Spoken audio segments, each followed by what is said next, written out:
Good evening and welcome to Iowa News and Views. My name's Joe Balcom. I'm the host of this show, and you've seen the disclaimer. Everybody's responsible for what they say on Iowa News and Views. Thanks for being with us. We are still on the road this afternoon. We're actually at the offices of the Iowa State Association of Counties, and we're going to be talking about your property taxes and county government and how that affects you. And today's September 18th. We've been on the road for about 6 weeks. We continue to do shows that way and probably will for another show or two as the public access studios take up their new quarters in Iowa City. The topic tonight is property taxes and the role of property taxes in supporting local services. I want to quote from an editorial that was written earlier this week by Michael Gartner, who's the editor of the Daily Tribune in Ames, and it's regarding a controversy that's broken out just the last week or two about the governor and the candidate for governor's, Jim Ross Lightfoot's position, as well as a number of Republican leaders on the county's role in raising property taxes. And I'd like to just share a few words that Michael Gartner had to say about it. And the title of this editorial is, "Branstad's Meddling Could Be Disastrous for Iowa Counties." Terry Branstad has been governor of Iowa for 16 years. You'd think that by now he'd know how this state works, but he doesn't. He proved it again just last week. The Republican governor proposed once again limiting the amount of property taxes the county levies. It's a really dumb idea, says Gardner. Forget the fact that the property tax is a local tax and none of the governor's business. Forget the fact that he tried this once before and nearly bankrupted some of the state's smaller counties. Forget the fact that counties themselves take just a small piece of the overall property tax. Schools take the most, then cities. Forget the fact that a huge chunk of county expenses are mandated without reimbursement by the state and federal governments, and forget the fact that many counties are growing and they need that tax to tax that growth and finance that growth. Forget all of that, Mr. Gartner says, because there's a number of other issues that are really important. He's very concerned about it, and that's the topic of our show tonight. With us is Bill Peterson. Bill is the executive director of the Iowa State Association of Counties, and Jane Halliburton. Jane is a veteran county supervisor from Story County. It's a pleasure to have you both with us. Thank you, Joe. Thanks, Joe. Bill, this controversy around property taxes has certainly gotten the attention of the Association of Counties. What role does property taxes play in how the counties fund what they do? Well, statewide county property taxes fund about 47% of the county's operations. So it makes up not quite half of what the county uses for expenditure purpose to put on county services on. But it is it's also of the taxes that are collected, the property taxes collected. Counties collect all of those for all the entities that use property tax, and statewide, the average is about 22.5 cents out of every property tax dollar that's collected that actually goes to the counties. And I do have a chart here which might be helpful in, this happens to come from Story County, and it shows that in Story County, this chart was generated by the state auditor as part of the Story County budget, but schools get about 50%, cities get about 27%, county gets about 20%, and then there are a number of other taxing entities such as merged area hospitals and community colleges that get the other 3%. So the county actually gets a small portion of every property tax dollar collected. All right, so do people come to the courthouse, they pay their property taxes, Jane? People get mad at the county, sometimes thinks we're getting all the money. What are counties doing with the resources they get? Oh, counties are doing a myriad of things with the resources that we utilize from property taxes. Again, I think Michael Gartner really put his finger on it. When we talk about property taxes and changing those, we have to understand that that hits each and every one of us in the state of Iowa. Every man, every woman, and every child is affected, as he said. And again, I'm going to quote Michael. It threatens to cut the services they need, from parks to jails, from shelters for animals to shelters for humans, from catching crooks to avoiding floods. The property tax supports what we proudly call our quality of life. mess with the tax and you mess with our lives. And I think Michael put that very well, because county government is responsible for such a broad variety of services, and they are services that directly impact individuals. Very good. I know in Johnson County, and some of our viewers may know, I'm also county supervisor. You know, we have a health department that's both urban and rural. So as we visit, it's not just rural services. What kinds of things, Bill, do counties provide to folks that live in urban areas? Well, for one thing, counties, a lot of the human service programs, the services to the mentally retarded and the mentally ill, while those are certainly some rural folks that take advantage of those services, the majority of the people that receive those services would live in urban areas. The jail facilities that every city police department uses is a service that is provided by the county. So there are a broad number of services that are used by citizens in the city or in urban areas. Sure. One of the things I think of is our public health department that does all the restaurant inspections at all the restaurants in Iowa City and Coralville. Well, of course, that varies, Joe, as you know, from county to county. And that's one of the things that makes the whole discussion of property tax so interesting and so different from place to place, because various counties fund things in different ways. In Story County, just to quote your example, the sanitarian who actually does the food inspections for the restaurants in Ames is employed by the city of Ames. In the rest of the county, however, that's done by contract with the Department of Agriculture. And I think it shows an example of how in a lot of cases we are funding services that are done either for the state of Iowa or in partnership with the state of Iowa. And Bill mentioned Department of Human Services. That, of course, those services are ones provided at the local level on behalf of the state of Iowa, utilizing state funding for the actual services, but all the facilities for those services are provided by county government at county expense. And the same would hold true for juvenile court and a number of other situations like that. So to recap, about 22 cents of the property taxpayer's dollar goes to counties.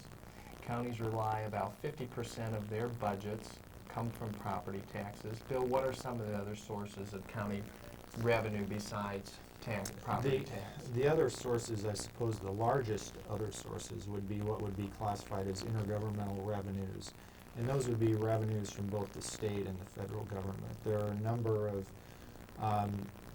as Jane mentioned, counties do provide a number of services on behalf of the state. So those dollars are passed through to the counties to pay for the cost of those services, as well as many of the services that the federal government would also pay for would again be provided by the counties, but funded by that. So I think intergovernmental revenues make up about 40%. The rest would be various fees and other sorts of monies that are collected by the county for providing, for example, for issuing driver's licenses, for issuing license plates, for the work that the recorder does. They would keep some of the fees that eventually go to the state, and all of those add up to the remainder. Okay, good. Jane, county government in some ways is an extension of state government and the services we provide. You began to allude to some of the things that counties are doing for the state.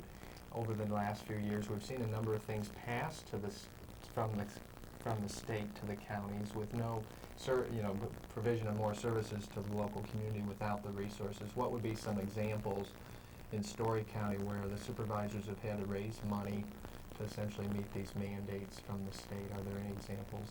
Well, certainly, I think in Story County, as in all counties across the state of Iowa, we're seeing some very sharp increases in the areas of law enforcement. We're seeing more and more requirements for training, even uniforms. I don't know if people realize that what kind of a uniform is worn is a requirement, and it's a mandate, and we all have the same kind of uniform. The cost of vehicles and equipment.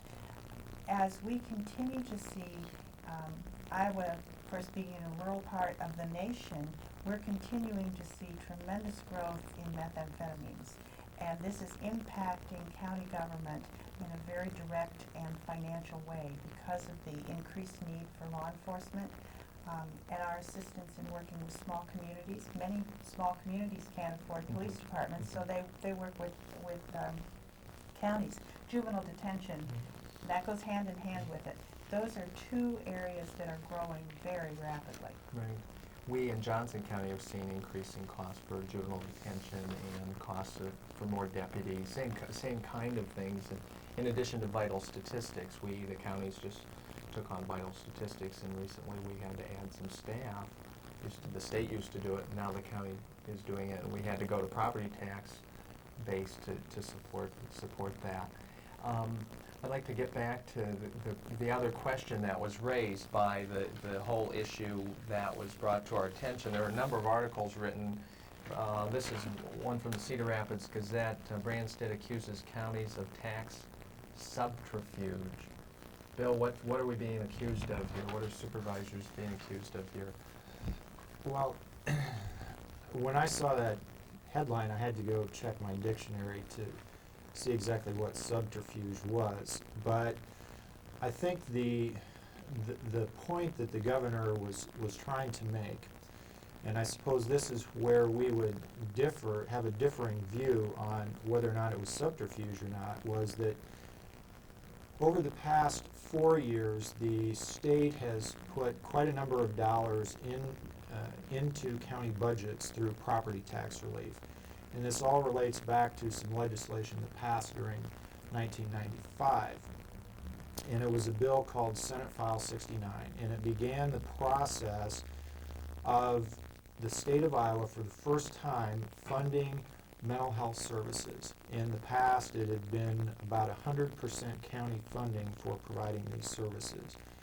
And Senate File 69 really started with about $54.4 million in fiscal year 96, an additional $17 million in each of the next 2 years in what we term on the county level as direct dollar-for-dollar property tax relief. And what that basically means is that for each dollar in state funding that came back, the county needed to reduce their tax levy by $1. So the taxpayer received the full benefit of those state dollars. Now, the subterfuge I think the governor is accusing us of is taking savings that occurred after passage of Senate File 69 because of better management practices in the mental health area and transferring those savings to other areas. But if you look at the big picture, the increase in taxes that occurred in fiscal year 99, which is the year that the subterfuge apparently took place, or were accused of having it take place, the increase was about 2.76%. Well, that doesn't seem like much of a subterfuge to us. It seems more like a balancing act that a board of supervisors would go through to balance out areas where they had reductions with some increases in other areas to try and really hold down taxes for citizens. Jane, before I get to this question, I want to say you're watching Iowa News and Views. We're at midpoint in the show. We have a web page. See if we can get that on the camera. Visit it. We've got a bunch of stuff on there about the show, why we're doing it, who's doing it.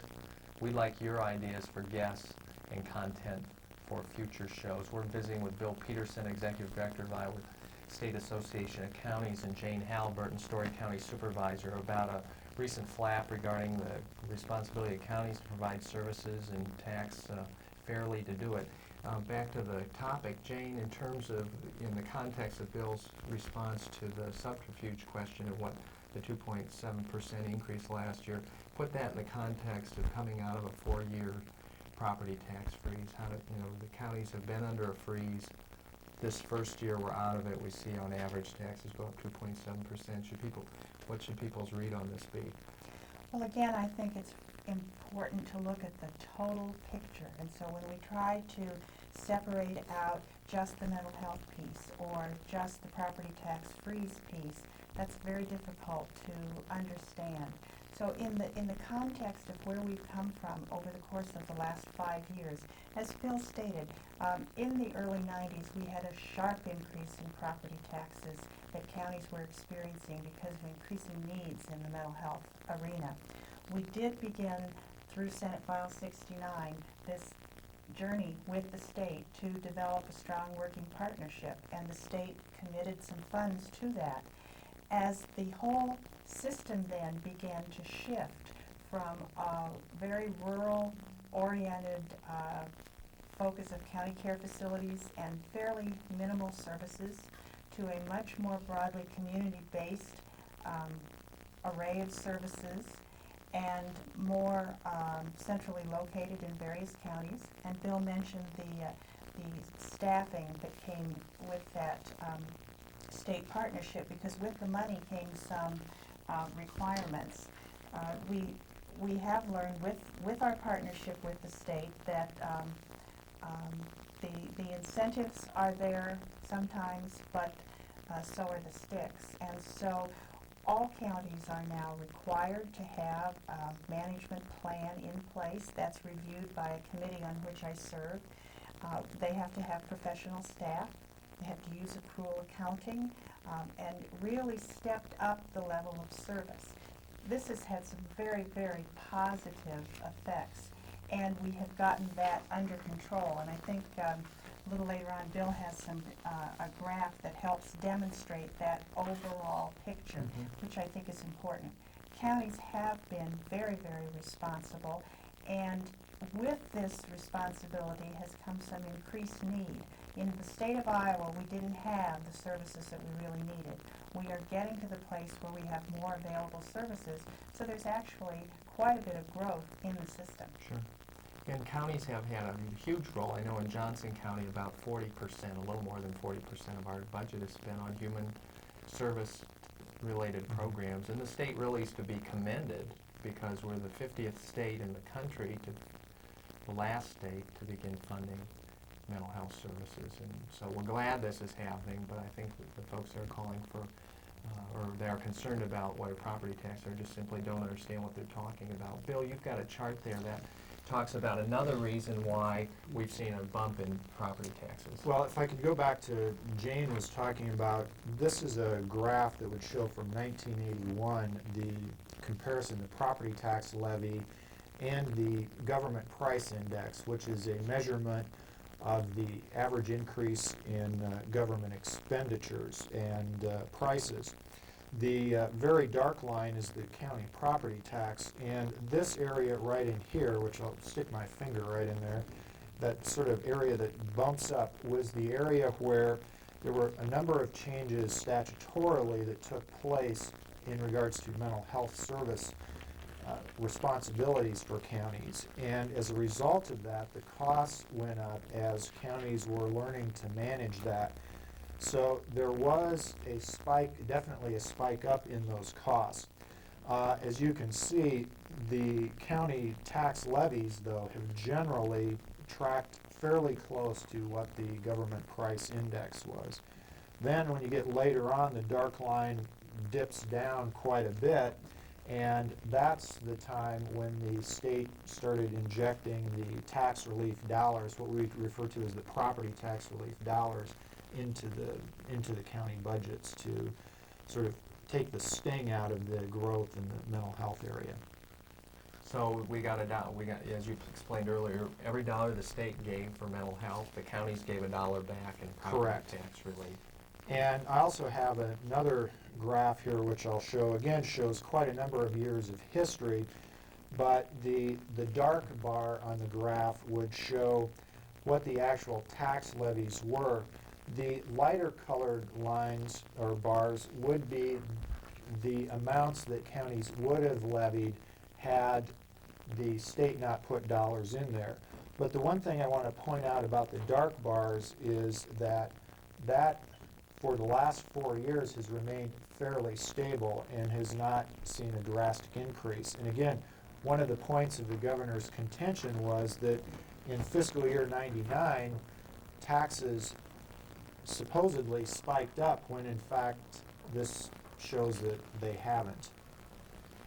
So Jane, there's an effort in Iowa to say, move things to the local level. We have empowerment zones coming up where we're going to try and do different kinds of planning for families and children, and we're basically saying that local folks ought to be making the decisions about more and more things that we provide in government. This would seem to indicate that the governor and the Senate or the Republican leadership, including our candidate for governor, Lightfoot, really don't trust local elected officials to make decisions about the resources we need. How do you approach your job as a county supervisor and the taxpayer? I mean, This whole topic, I think, is really interesting in that there seems to be a real division between the state and the local level, and whether this is a partisan issue or not. As you've just said, the statements that we've heard recently have been very, very partisan in nature at the state level. And yet, when you go to the local level, I've talked with colleagues from throughout the state, it's not at all a partisan issue. Mm-hmm. The parties are very much in agreement that the important issue is a determination of what services are needed and how we're going to fund those services. And I think going back to the very beginning of the show, we really need to focus on that big picture. And if the intent at the state level is actually to reduce property taxes, then we need to focus on that whole pie, not just a fifth of it, and really understand how this works. I think one of my favorite old-time philosophers is Will Rogers, who I think for the times in which he lived, he really seemed to be able to put his finger on the pulse of people. And he has once remarked that Americans, and I would paraphrase Iowans, are among the kindest and most generous people anywhere in the world, as long as they believe that not $1 of their contribution is actually going to taxes. I think that taxes are the way that we fund the services. As Michael Gartner pointed out in his editorial, you mess with this and you mess with our lives.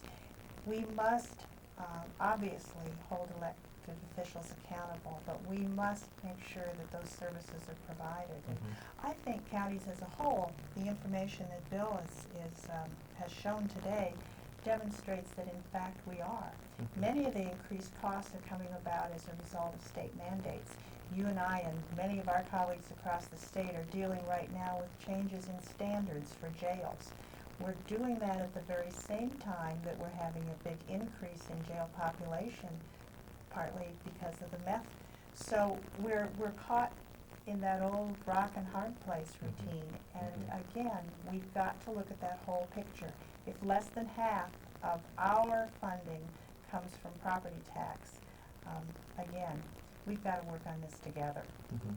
Well, the idea that local elected officials are somehow not accountable to local taxpayers, I know we're getting ready to start working on our budget in Johnson County right now for next year, and we're paying very close attention to the instructions we give the various county department heads about what we want to see from them and where we believe we are. We believe we're in another tight year, and I think serving in local government, you're in the skillet on that tax question. Folks at the state level seem to me to be a little bit removed from where things are at. And most of the folks that are calling for reform of local government have never served in local government. The governor hasn't, Ron Corbett hasn't, Brent Segrist hasn't, Mary Kramer hasn't, Stu Iverson was on the school board for a while, and Jim Ross Lightfoot in 1974 through 1976 served on the Texas City Commission. Is that in Iowa, Texas City? I think it's in Texas. It's in Texas. So I don't think they've walked in our shoes as local elected officials. It's easy for them to cast stones towards us on this point. I think it's unfair. Bill, Jane has noted that she thinks county officials are doing a responsible job. Is that what the data indicate? I think they are, but one point that I think is important that that we should bring up is that I don't think county supervisors or county officials object to having their citizens stop by the courthouse and say, what the heck are you doing with my tax dollars and why are my taxes going up? Mhm. And if, I always like to point out that if you as county supervisors aren't able to give them the right answers, or if for some reason maybe you aren't doing a good job, well, November comes around every 2 years, and the election in November comes around every 2 years, and my experience has been that if people are dissatisfied with the jobs that supervisors do, they vote them out of office. Mhm. So, Good point. Bill, how can people that are interested in getting more informed about this issue do so? We're getting down to the end of our show here. well, I want to point out that we have put together what's called a property taxpayer guide, which we would be happy to make available to any citizens or individuals that would be interested All right. in taking a look at that information. They can give us a call here, and I think our number and our email address will be shown later on so Right. that people could get in touch with us that way. Great. Bill Peterson, Iowa State Association of Counties, if we can get this on the close-up, their email address and phone number, you can get a copy of that. We're getting down towards the end of our show. Jane, any quick final comment?